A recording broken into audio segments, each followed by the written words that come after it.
Professor Arthur Damasceno na área de Direito Constitucional e a gente retoma o nosso curso, a nossa preparação e hoje trabalhando um assunto muito legal, um assunto gostoso.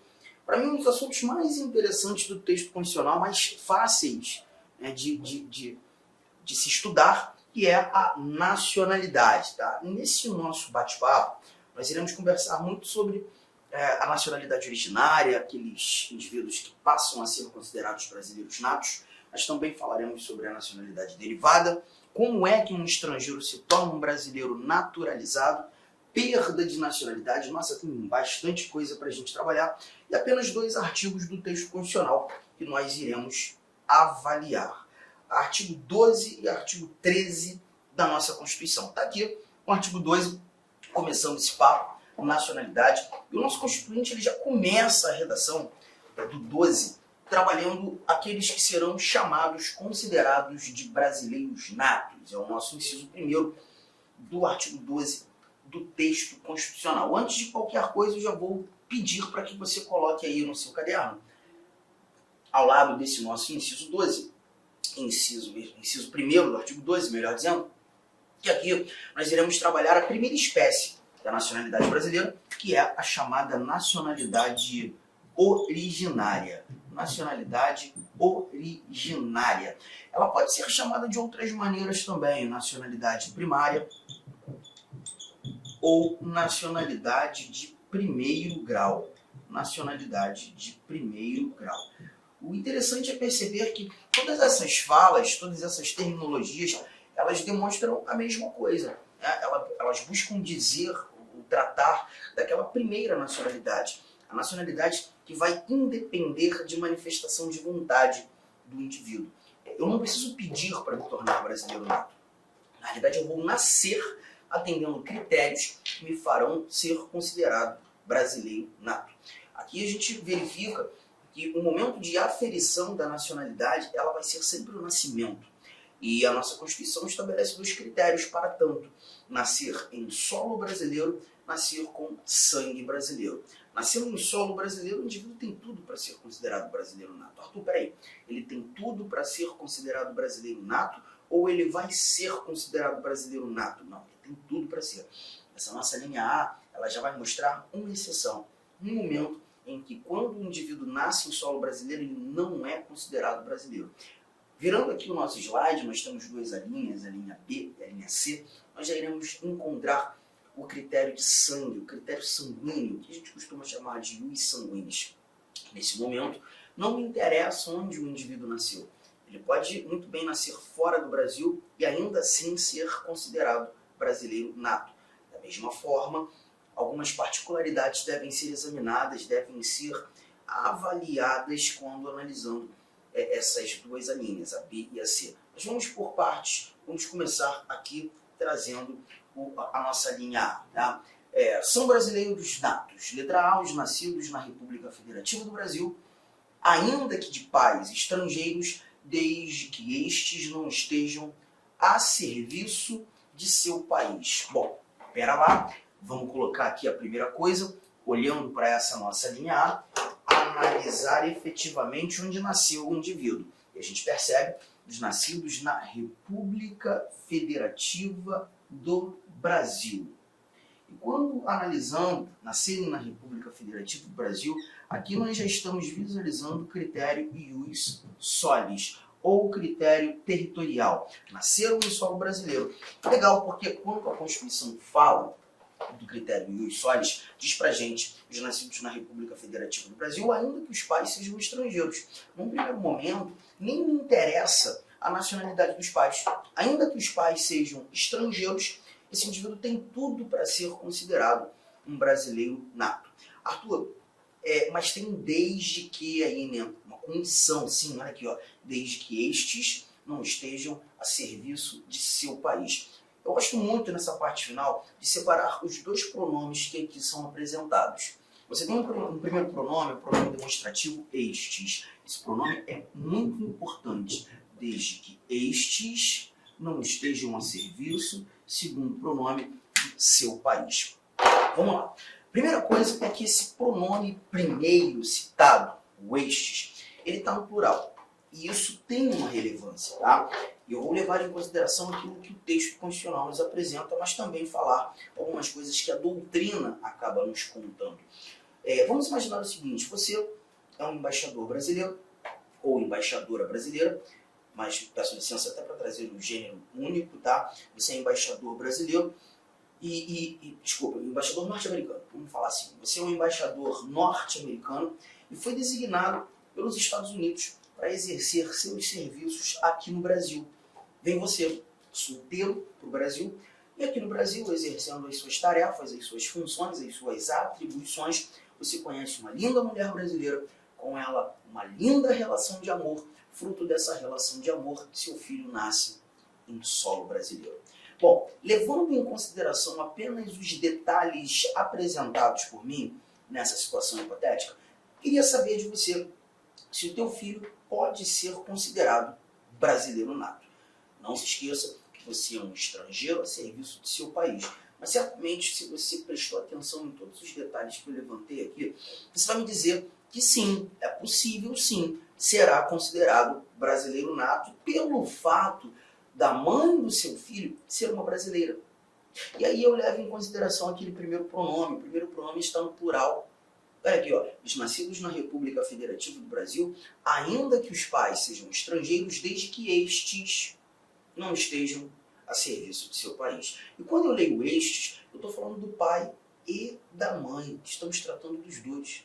Olha como a história muda completamente.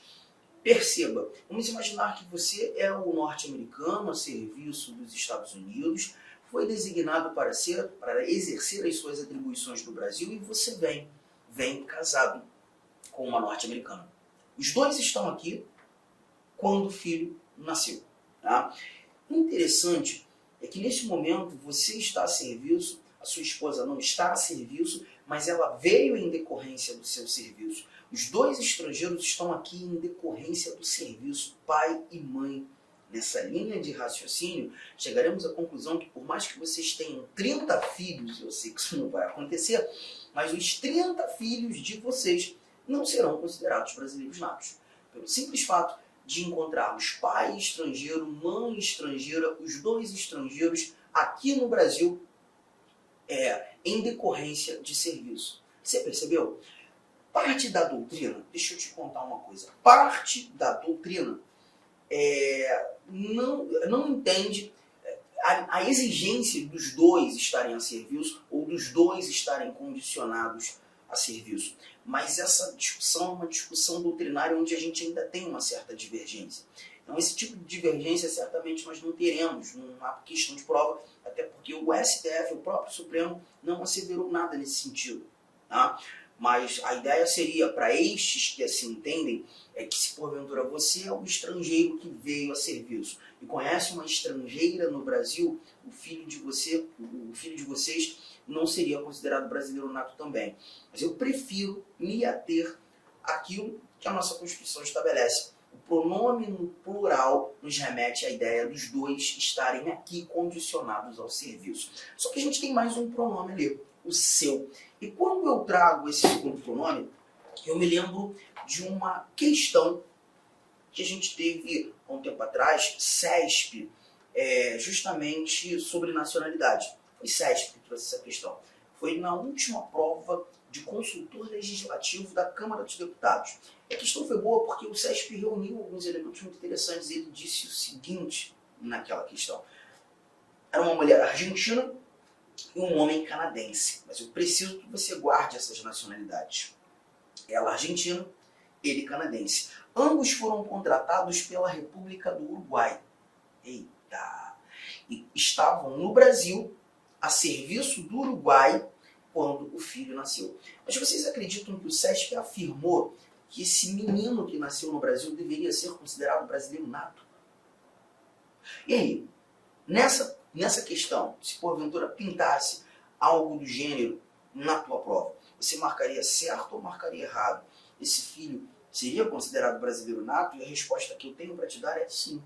Sim, seria considerado brasileiro nato. Arthur, mas os pais não estão a serviço? Sim, mas perceba o início da história, eu te contei que ela era argentina e ele era argentino. Desculpa, e ele era canadense. Os pais estavam a serviço de um outro país, não o seu país. E esses dados são importantíssimos. Levem em consideração aqueles dois pronomes, desde que estes não estejam a serviço de seu país. Tudo bem, gente? Firmeza, tranquilo. Então, olha aqui, ó, matamos com facilidade essa primeira informação, critério de solo. Vamos avançar. Vamos para a nossa próxima linha. Deixa eu limpar aqui essas anotações da linha A, para que consigamos examinar aquilo que o Constituinte tem para nos contar nessa nossa a linha B. Aqui a leitura traz, ó, os nascidos no estrangeiro, de pai brasileiro ou mãe brasileira, desde que qualquer deles esteja a serviço da República Federativa do Brasil. Aqui muda bastante, porque perceba, não estão nascendo no Brasil, agora estão nascendo fora do Brasil. Os nascidos no estrangeiro, com mais um detalhe, pai brasileiro ou mãe brasileira. Cuidado que você tem que ter. Primeiro detalhe, não estão nascendo no Brasil, fora do Brasil, a exigência do pai ser brasileiro ou a mãe ser brasileira. Então a gente verifica aqui um outro critério, o critério ius sanguinis. O critério ius sanguinis. Critério de sangue, tá? Bom, primeiro dado que você já vai guardar aí. Quando a nossa Constituição estabelece critério de sangue, ela sempre vai trazer pai brasileiro ou mãe brasileira. Eu até coloquei aqui, ó, o círculo no ou, justamente para te lembrar que nós não temos a necessidade que o pai e a mãe, que ambos sejam brasileiros. Um ou outro já se mostrará suficiente para essa transição da nacionalidade brasileira. Sendo apenas o pai brasileiro, sendo apenas a mãe brasileira, já é o suficiente. Já será suficiente. Firmeza? Só que essa não é a parte mais importante dessa nossa letra B. O que a gente tem de mais importante aqui, na linha B, é a parte final, quando lê assim, ó, desde que qualquer deles esteja a serviço da República Federativa do Brasil. Gente, cuidado com uma coisa. Eu quero que você anote isso. Anote, por gentileza. Estar a serviço do Brasil é evidenciar administração pública. Estar a serviço da República Federativa do Brasil é evidenciar administração pública. Tá? Considera-se serviço o exercício de atribuições inerentes à administração direta ou indireta de qualquer que seja a unidade da federação. Vamos considerar serviço o exercício de atribuições inerentes à administração direta ou indireta de qualquer que seja a unidade da federação. E quando eu falo qualquer que seja a unidade da federação, nós estamos tratando de União, Estados, Distrito Federal e municípios. As unidades da federação. Tem muita gente que acha que estar a serviço da República Federativa do Brasil é evidenciar apenas governo federal. É evidenciar apenas governo federal. E está errado. Está errado. Tá? Nós temos governos estaduais, nós temos um governo distrital, nós temos governos municipais, por exemplo. Se você é servidor de um município aqui do estado do Mato Grosso, tá? E o prefeito desse nosso município busca implementar um sistema informatizado novo na prefeitura e precisa que alguns servidores façam um treinamento lá nos Estados Unidos. Você foi um dos selecionados para fazer esse treinamento lá nos Estados Unidos, vai ficar 2 anos nos Estados Unidos treinando. Vai dar quanto tempo? Um negócio pesado, né? E 2 anos é um tempo suficiente. Você conheceu uma menina, uma norte-americana, com essa menina nasce, você tem um filho, teu filho nasce em solo norte-americano. Pergunta, gente, você, um servidor municipal, estaria a serviço da República Federativa do Brasil? Perfeitamente. Ainda que fosse de uma entidade da administração direta. Ainda que fosse uma sociedade de economia mista, uma empresa pública, uma autarquia, ainda assim você estaria a serviço da República Federativa do Brasil. Agora, cuidado. Tem muita questão que vai trazer atletas, por exemplo, atletas olímpicos estão fazendo um treinamento na Europa, vão ficar 3 anos treinando na Europa, todos eles bancados pelo COB, pelo Comitê Olímpico Brasileiro. Estariam a serviço da República Federativa do Brasil? Negativo. Porque Comitê Olímpico Brasileiro, essas confederações desportivas, essas federações, agremiações, nada tem a ver com a administração pública. Ah, mas não está representando o Brasil? Ah, mas em situações desportivas, não tem nada a ver com a administração pública, não tem nada a ver com o poder público. Então a gente não está enxergando serviço. Firmeza? Agora, retomando aquela ideia de você ser um servidor municipal, teu filho nasceu nos Estados Unidos nesse período, no período do treinamento, você está exercendo atribuições inerentes a uma administração local, o teu filho é brasileiro e com um cuidado. Você não precisa fazer literalmente nada para considerar ou para ter o seu filho considerado brasileiro nato de imediato. E certamente um ou outro aqui comigo já deve ter ouvido ou lido que quando um pai brasileiro, quando uma mãe brasileira vê seu filho nascendo fora do Brasil, ele precisa fazer o registro do filho numa repartição brasileira competente, uma embaixada brasileira, um consulado brasileiro, não é isso que a gente escuta?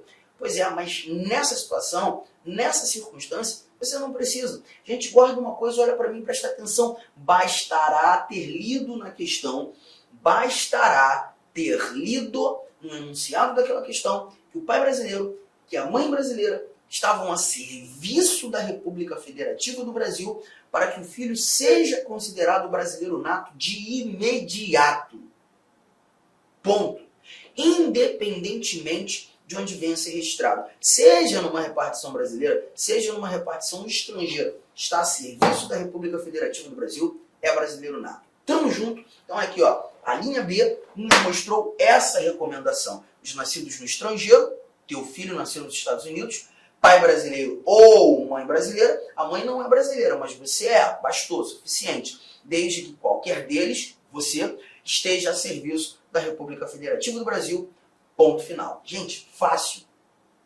Aí, a Cláudia, que está nos assistindo aqui agora, a Cláudia manda um WhatsApp para mim e fala assim, professor, eu estou brincando, tá? Vamos fingir. A Cláudia diz, professor, meu filho também nasceu nos Estados Unidos. O que tem, Cláudia? Pois é, mas eu não estava a serviço da República Federativa do Brasil nesse contexto. E aí, meu filho vai ser considerado brasileiro? Eu viro para a Cláudia e falo assim, Cláudia, olha, ele tem tudo para ser considerado brasileiro sim, tá? Mas não vai ser com base na letra A. Oh, desculpa, na letra B. Não, a letra B não o atende, porque você não estava a serviço da República Federativa do Brasil. Mas calma, Cláudia, a gente tem uma letra C aqui, ó. A letra C diz o seguinte, os nascidos no estrangeiro, pai brasileiro ou de mãe brasileira, desde que sejam registrados em repartição brasileira competente. Deixa eu parar o bate-papo aqui, desde que sejam registrados em repartição brasileira competente. Vamos fingir que essa nossa letra C, a linha C, terminasse aqui. Já começaria da seguinte forma, Cláudia, olha aqui, ó. Nasceu no estrangeiro o teu filho, né? Nasceu nos Estados Unidos. O pai é brasileiro, Cláudia? Ela, não, o pai não. Meu marido, na época, era estrangeiro, era norte-americano. Eu falei, ah, tá, mas você é brasileira, né, Cláudia? Sim, eu sim, Arthur. Tá aqui então, você é brasileiro. Tem um ou de novo, tá, Cláudia? Então a gente já está percebendo que se teu filho nasceu no estrangeiro, pai brasileiro ou mãe brasileira, mais uma vez a gente verifica o critério de sangue. Tá bom, Cláudia? Fechou? Ela, tá bom, Arthur. Mas e aí? Aí, Cláudia, o detalhe é que agora, o que a gente espera de você é que você tenha feito o registro do teu filho numa repartição brasileira competente. A história do Robson, aquela que eu contei agora há pouco, que é o servidor aqui de um dos municípios de Mato Grosso, a história do Robson foi diferente da tua, Cláudia. Por quê? Porque o Robson, ele estava a serviço do Brasil. Então ele não teve a exigência constitucional de fazer o registro do filho numa repartição brasileira competente. Mas você precisa, Cláudia. Esperamos todos nós aqui que estamos acompanhando a aula, que você tenha feito o registro. Aí a Cláudia vira para mim e fala assim, poxa, Arthur, pois é, mas eu não fiz. Não fiz porque eu não sabia disso. Como eu morava nos Estados Unidos, não tinha pretensão de voltar para o Brasil, estava lá casada, 7 filhos. Caramba, Cláudia. 7 filhos. Eu não tinha pretensão nenhuma de voltar para o Brasil. Nem sabia disso, não estudava direito constitucional. E agora? Não, calma, Cláudia, calma que ainda tem mais coisa aqui. Ó. desde que sejam registrados em repartição brasileira competente, já que você não fez, ou venham a residir na República Federativa do Brasil e optem em qualquer tempo, depois de atingida a maioridade, pela nacionalidade brasileira. Então, Cláudio, o que a gente percebe aqui é que nessa segunda parte, o caminho não é mais para você, tá? O caminho vai ter que ser para o teu filho. É o teu filho que precisa vir ao Brasil, residir no Brasil e optar pela nacionalidade brasileira depois de atingida a maioridade em diante, qualquer tempo após atingida a maioridade. Cláudia, vamos fazer o seguinte, vamos colocar essa letra B e essa letra C no quadro, tá? E é a história do nosso amigo Robson, que está aqui com a gente também acompanhando a aula, e a história sua, Cláudia, que está aqui com a gente acompanhando a aula. Bom, o que a gente viu na letra B foi critério sanguíneo e os sanguíneos, quando verifica o critério de sangue pai ou mãe brasileira, só que o detalhe preponderante aqui era estar a serviço da República Federativa do Brasil. O Robson estava. Você não, né, Cláudia? Então, peraí, letra C para você. Cláudia, os nascidos no estrangeiro, pai brasileiro ou mãe brasileira, mais uma vez o critério e os sanguíneos. Deixa eu colocar aqui, pai ou mãe brasileira. Só que nesse caso, como você não estava a serviço, a exigência do registro em repartição brasileira competente. Aí a Cláudia fala, Arthur, mas eu não fiz o registro. Calma, Cláudia, eu sei. A gente está sabendo. Aí eu boto um ou aqui, ó. Ou venham a residir na República Federativa do Brasil, o vir, o residir, e optem em qualquer tempo, depois de atingida a maioridade pela nacionalidade brasileira. Então agora o caminho passou a ser realmente para o teu filho, Cláudio. Ele precisa vir ao Brasil, residir aqui no Brasil e ratificar a nacionalidade brasileira. Tudo bem? Tranquilo? Bom, deixa eu comentar algumas coisas. A gente leu optem, né, no artigo 12, inciso 1º, letra C. Optem. Só que o importante lembrar é que essa palavra opção, aqui citada, o valor semântico é de confirmação, é de ratificação. Porque pensa comigo, Cláudia, o teu filho, ele nasceu com o direito de ser brasileiro, ele carrega sangue, você é brasileira. E se o teu filho nasceu com o direito de ser brasileiro, pois carrega sangue, ele não precisa escolher. Eu sei que o melhor valor semântico, a palavra opção seria escolha, né? Quem faz uma opção faz uma escolha. Todavia, nesse caso não. Nesse caso, essa opção é uma confirmação, é uma ratificação. O seu filho precisa confirmar a nacionalidade brasileira. Só que tem um detalhe, para que o seu filho faça a confirmação, a ratificação, ele precisa vir ao Brasil, ele precisa residir no Brasil, e essa ratificação só poderá ser feita quando ele completar 18 anos. A Cláudia já está me mandando mensagem aqui, ó. A Cláudia já está me falando assim, poxa, deixa eu te contar um pouco mais da minha vida. Eu me separei lá do norte-americano, rapaz, que cara fanfarrão. Nem vou contar a história aqui porque eu não quero ficar expondo muito a minha vida, mas ó, valia nada. E aí eu me separei daquele norte-americano, trouxe meus filhos todos aqui para o Brasil, e o meu filho, esse da história aí, né? O meu filho, ele veio com 2 anos de idade. Então ele veio e passou a residir no Brasil com 2 anos de idade, até ele completar 18, vai demorar um bom tempo, Arthur. Será que eu, mamãe, Cláudia, não posso fazer essa ratificação pelo meu filho, enquanto ele é menor? E aí a resposta que eu vou te dar, Cláudia, é não, não pode não. Não pode não, porque essa ratificação tem caráter personalíssimo. Cláudia, só teu filho poderá fazer essa ratificação. Somente ele. E quando completar 18. Infelizmente, você nada poderá fazer pelo seu filho nesse período, tá? E aí a Cláudia já estava mandando mensagem aqui, ó. A mulher não para. Ela fala assim, mas e aí? E até meu filho completar 18 anos, ele não pode ser considerado brasileiro? Cláudia, tem coisa que a nossa Constituição não responde. Mas quando a Constituição não responde, e o Supremo Tribunal Federal deve ser provocado nesse sentido, é o Supremo que vai trazer as orientações, como devemos nos posturar. A interpretação do texto constitucional é feita pela corte de cúpula do nosso judiciário. E o Supremo tem uma resposta. Eu só preciso que todos vocês deem aquele print aqui, por gentileza, nessa parte, porque agora a gente vai tratar de como o STF se posturou julgando um recurso extraordinário no ano de 2004. Tem um tempo, né? Mas a história é justamente semelhante a essa que você está vivendo, Cláudia. O julgamento do recurso extraordinário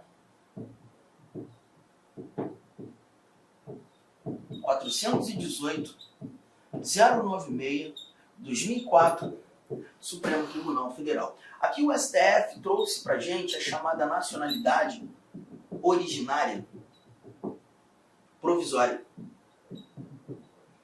ou também chamada de nacionalidade originária suspensiva. Aí, Cláudio, a gente vai ter que lembrar um pouquinho da história. Olha aqui, ó. Você me disse que o teu filho nasceu nos Estados Unidos, né? E aí, quando com 2 anos de idade, ele vem viver no Brasil. Passou a residir no Brasil. Já chegamos à conclusão que o teu filho, que chegou com 2 anos de idade, ele só vai poder fazer essa ratificação quando ele alcançar 18 anos. A opção, né? Ele só vai poder fazer essa opção quando ele alcançar 18 anos. E aí o Supremo entende o seguinte: a partir do momento em que seu filho passa a residir no Brasil, ele passa a ser considerado brasileiro nato, mas provisoriamente. Porque ele tem uma obrigação, quando alcançando 18, fazer a opção, fazer a ratificação. Se ele não ratificar, Cláudia, quando com 18 anos, a nacionalidade dele entra em caráter de suspensão, até que ele confirme. Tudo bem? É assim que funciona. Então, ó, a partir do momento em que passou a viver, residir no Brasil, ele já passou a ser considerado brasileiro nato de imediato. Mas ele tem a necessidade de fazer a confirmação. Um ponto outro importante é que essa ratificação aqui, essa opção aqui que a gente está verificando, ela se dará pela via judicial. Legal? Primeira instância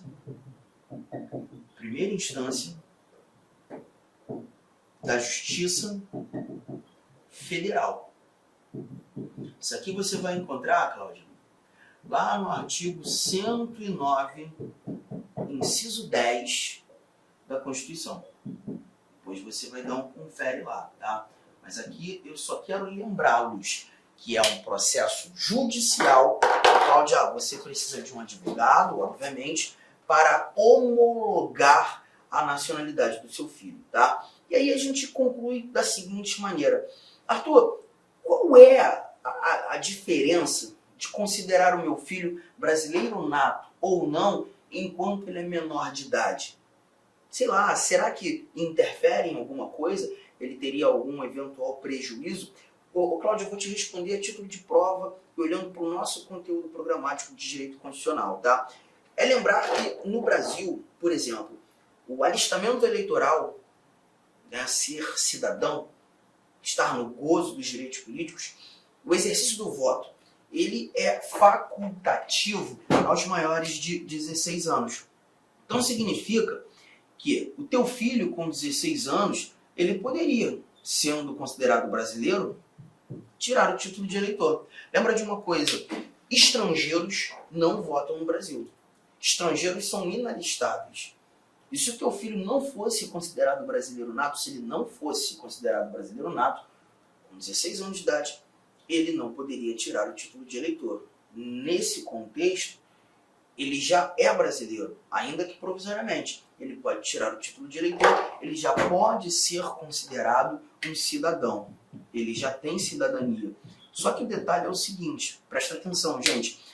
Obtendo a cidadania, e gente, cidadania e nacionalidade são coisas diferentes. A cidadania nada mais é do que estar no gozo dos direitos políticos, poder votar.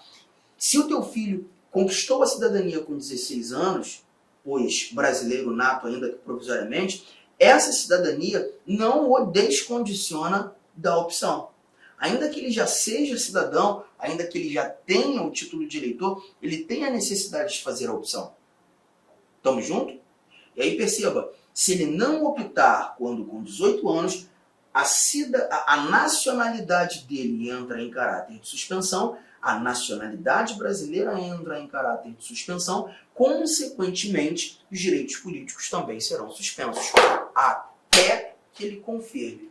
Arthur, mas ele tem um prazo para confirmar? Não. Completou 18 anos, ele tem a obrigação de imediato de fazer essa confirmação, a qualquer tempo. Daqui para frente, ele pode fazer a qualquer tempo, mas a partir dos 18 anos. Legal? Cuidado que você tem que ter. Se ele não ratificar, se ele não optar pela nacionalidade brasileira, ele pode ter sérios problemas. Problemas com documentação, com várias outras coisas, tá? Então, gente, tá aqui, ó. Matamos a nacionalidade originária, falamos daqueles que são considerados brasileiros natos, todas as nuances que essas nossas alíneas A, B e C do artigo 12, inciso 1º, nos mostrou. A gente vai falar agora sobre brasileiros naturalizados. Os brasileiros naturalizados que nos são apresentados aqui, ó, nesse nosso inciso 2º. Deixa eu te mostrar já o inciso 2º. Os brasileiros naturalizados. E aqui nós teremos duas alíneas que veremos agora. Bora lá? Brasileiros naturalizados. Está na tela dizendo o seguinte, ó. Os que na forma da lei adquiram a nacionalidade brasileira, exigidas aos originários de países de língua portuguesa apenas a residência por 1 ano ininterrupto e idoneidade moral. Vamos lá, começando assim, ó. Agora a gente já começa a tratar da chamada nacionalidade derivada, que também pode ser chamada de nacionalidade secundária, nacionalidade de 2º grau, ou até mesmo nacionalidade adquirida. Olha quanta coisa, ou quantas formas o teu examinador pode sugerir essa nossa segunda espécie de nacionalidade. Essa é justamente a nacionalidade que fará de um indivíduo brasileiro naturalizado. Nesse caso, já não é mais o nascimento o momento de aferição da nacionalidade. Nesse caso, o estrangeiro, né, ele vai ter que pedir pela nacionalidade brasileira. Ele vai manifestar a sua vontade de se tornar brasileiro. E nós veremos que nesse nosso inciso 2º nós contamos com duas alíneas, A e B. Vamos entender. Letra A. Os que na forma da lei adquiram a nacionalidade brasileira. Esse é o primeiro detalhe. Porque quando eu leio na forma da lei, a nossa linha A, ela está trazendo para a gente a chamada naturalização ordinária. Aqui a gente está tratando do primeiro caminho de naturalização. Esse primeiro caminho, ele se dará na forma da lei. Na forma da lei. Importante lembrar que a nossa Constituição, que está remetendo o estrangeiro para essa lei, determina que existem requisitos previstos numa lei que devem ser cumpridos pelo estrangeiro. Essa lei, gente, é a Lei 13.445. A Lei 13.445 de 2017. E precisamente no artigo de número 65 dessa lei, o estrangeiro vai encontrar quais são os requisitos que ele precisa atender, que ele precisa cumprir para ser ou passar a ser considerado um brasileiro naturalizado. Dentre esses requisitos, nós temos um que é muito importante. Arthur, eu preciso estudar essa lei? Depende da tua prova. Se o conteúdo programático do teu concurso estiver exigindo a lei, por óbvio.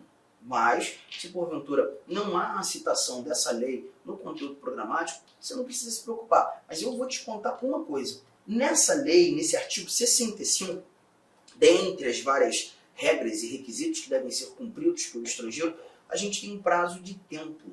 Tempo de residência. O estrangeiro precisa residir no Brasil por um tempo mínimo.